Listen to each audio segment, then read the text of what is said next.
Good morning, St. Francis, and good morning, people of God. It is Thursday, the 24th day of March, 2022. It is Thursday of the third week of Lent.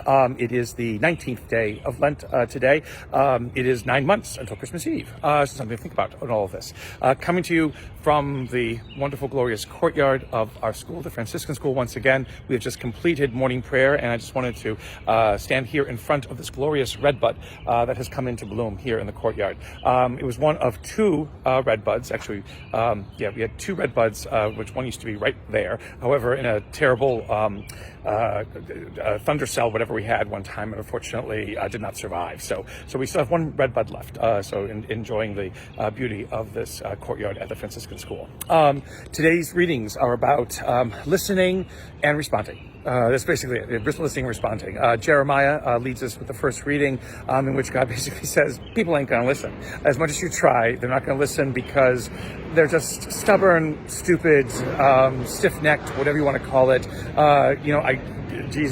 God speaks to Jeremiah that here I lay out for you all kinds of hope and wonder and beauty, and all you do is spit at it. And basically, because you don't listen, and you're not going to listen to Jeremiah, you're not going to listen to anybody, you're just going to have your own consequences to deal with. The consequences of not listening to me are not good, so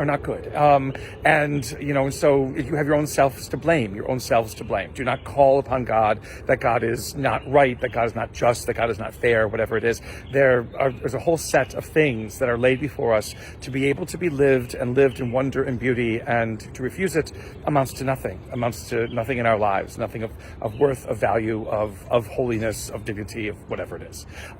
In Matthew's gospel, we have the occasion of Jesus expelling a demon, and the Pharisees and scribes basically saying that, well, it's because he's demonic himself that he can get rid of demons, which again is a non sequitur. It doesn't make any sense. If demons want to succeed, why would they get rid of each other? Again, rationality does not follow, unfortunately, when our refusal to listen and to recognize and to acknowledge what is in our midst isn't taking place. And so the Pharisees and scribes, basically suffer because of this, because they fail to recognize and fail to respond, to what is in their midst.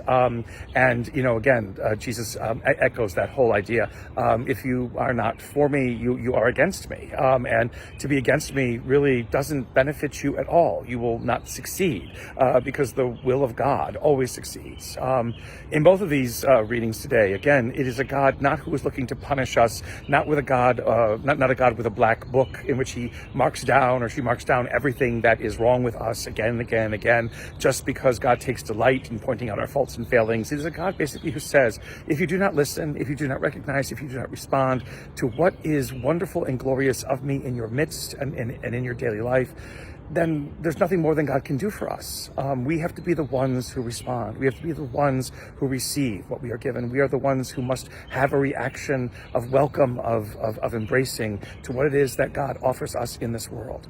Lent is again that time and that season of trying to respond once again, to embrace once again, to recognize once again the wonder and beauty of God in our life, in our world around us.